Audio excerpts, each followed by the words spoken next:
Ô, meus amigos, a live da terceira parte B que eu estava fazendo caiu. Vamos ver se não cai agora, né? Vamos concluir, né? E aí depois eu vou unir essas lives em uma só, aí fica muito mais fácil, tá? Para a gente não perder o fio da meada, né? Se Jesus, no entanto, fosse parte de uma divindade, o preço do resgate teria sido infinitamente superior ao que a lei do próprio Deus exigia. Foi apenas um humano perfeito, Adão, quem pecou no Éden, não Deus. Assim, o resgate, para estar realmente em harmonia com a justiça de Deus, tinha de ser estritamente um equivalente, ou seja, um humano perfeito, o chamado último Adão, que era Jesus Cristo. Assim, quando Deus enviou Jesus à Terra como resgate, ele fez com que Jesus se tornasse o que satisfaria a justiça. Não uma encarnação, não um Deus homem, mas um homem perfeito, menor que os anjos. Compare, ó, é isso aqui, ó. Olha, depois vocês lê lá em Hebreus capítulo 2, versículo 9, e pode comparar com Salmos 8, versículos 5 e 6, tá? Como poderia uma parte de uma toda poderosa divindade, o Pai, o Filho ou o Espírito Santo, alguma vez ser menor que os anjos? Ou seja, se Jesus fosse Deus, ele não poderia ter sido o resgate, né, pelos nossos pecados, porque o preço seria muito maior, né, não era um preço equivalente. Isso não seria justo, né? Agora tem outra. Em que sentido o Jesus é o filho unigênito? A Bíblia chama Jesus de filho unigênito de Deus. Os trinitaristas dizem que, visto que Deus é eterno, o Filho de Deus também é eterno. Mas como pode uma pessoa ser filho e ao mesmo tempo ter a mesma idade do seu pai? Os trinitaristas afirmam que, no caso de Jesus unigênito, não é o mesmo que a definição do dicionário para gerar, que é procriar como pai.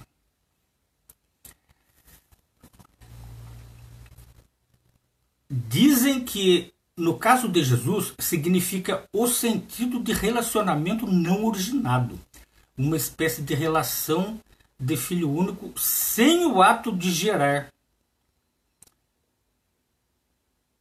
Soa-lhe isso lógico?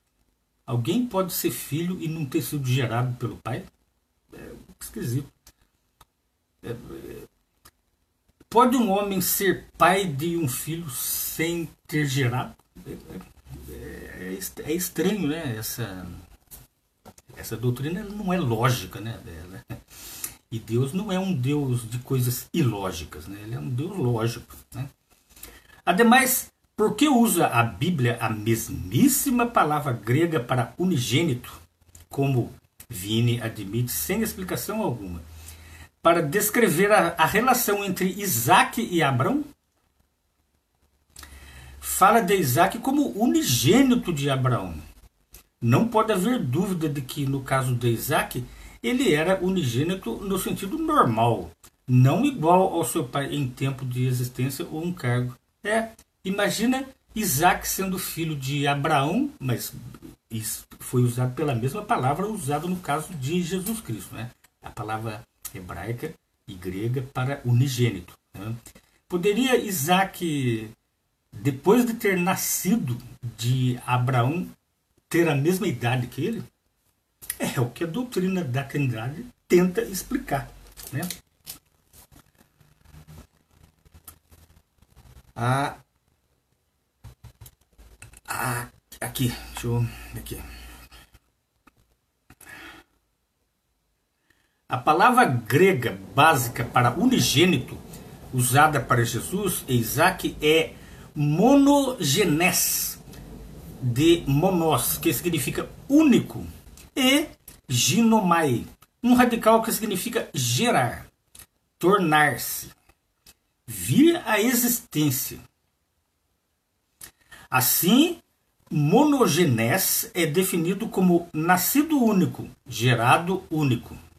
Isso é em todos os dicionários de referência falam disso, tá?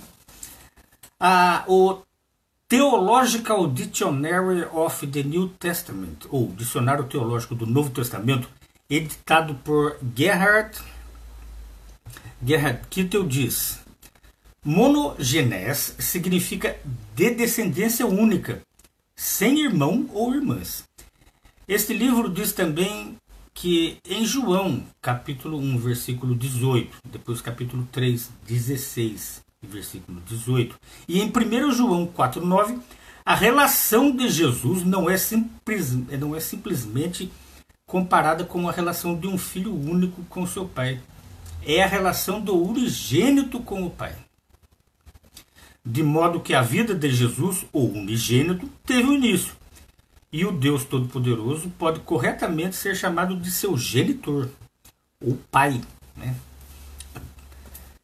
Jesus, ao chamar Deus de pai, ele está se dizendo filho dele, ou seja, foi gerado por ele, né?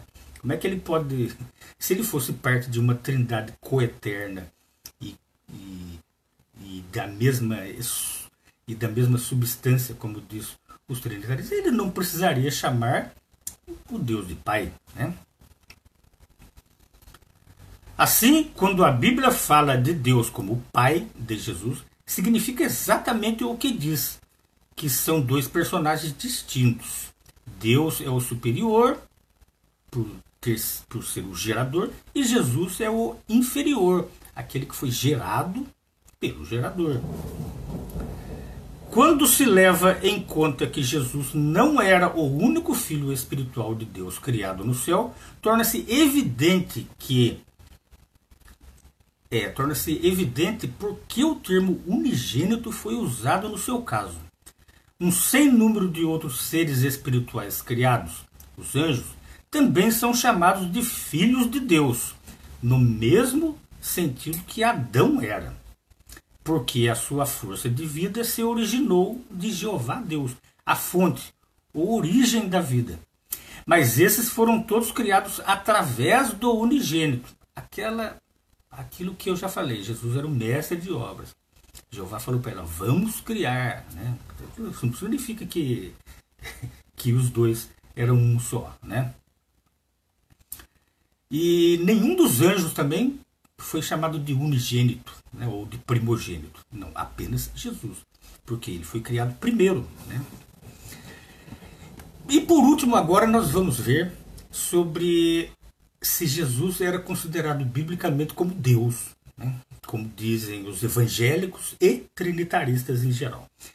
Ao passo que na Bíblia Jesus muitas vezes é chamado de Filho de Deus, ninguém no primeiro século jamais imaginou que ele fosse Deus, Filho. Mesmo os demônios que creem que há um só Deus sabiam de sua própria experiência no domínio espiritual que Jesus não era Deus. Assim, corretamente, eles dirigiam-se a Jesus como uma pessoa à parte, chamando-o de o Filho de Deus. E quando Jesus morreu, os soldados romanos pagãos que estavam por perto sabiam o suficiente para dizer que aquilo que haviam ouvido de seus seguidores devia estar correto. Não que Jesus era Deus, mas que certamente este era o Filho de Deus. Ou seja, até os pagãos do primeiro século chamavam Jesus de o Filho de Deus e não de Deus, né? Assim, a frase Filho de Deus se refere a Jesus como um ser à parte, criado, não como componente de uma trindade. Como Filho de Deus, ele não podia ser o próprio Deus. Pois João capítulo 1, versículo 18 diz: ninguém jamais viu a Deus. Mas, no entanto, nós vimos Jesus, né? Os seres humanos do primeiro século viram Jesus. Como é que se poderia dizer que ninguém viu a Deus sendo que viram Jesus, né? Dizer que Jesus era Deus é uma contradição que invalida toda a Bíblia, se vocês forem pesquisar melhor. Os discípulos encaravam Jesus como um só mediador entre Deus e os homens, não o próprio Deus. Visto que, por definição, mediador é alguém à parte dos que precisam de mediação, seria incoerente Jesus ser a mesma pessoa que uma ou mais das partes que estivesse tentando reconciliar. Isto seria simular ser algo que não é, né? Se Jesus é reconhecidamente chamado de mediador, como é que, se ele fosse Deus, como é que ele poderia ser o mediador entre ele mesmo e os homens? Soa isso aí lógico para os trinitaristas e evangélicos e católicos? Sim, isso aí soa lógico, né? Bom, soa lógico como algo insondável, né? Algo que não pode ser explicado, né? É a lógica da ilógica, né? A Bíblia é clara e coerente a respeito da relação entre Deus e Jesus. Apenas Jeová Deus é o Todo-Poderoso. Ele criou o pré-humano Jesus diretamente. Assim, Jesus teve um começo e jamais poderia ser coigual a Deus em poder, em eternidade. Meus amigos, esta foi a terceira parte deste assunto. Agora eu vou editar estas lives e passar aqui os textos aqui considerados como as suas referências.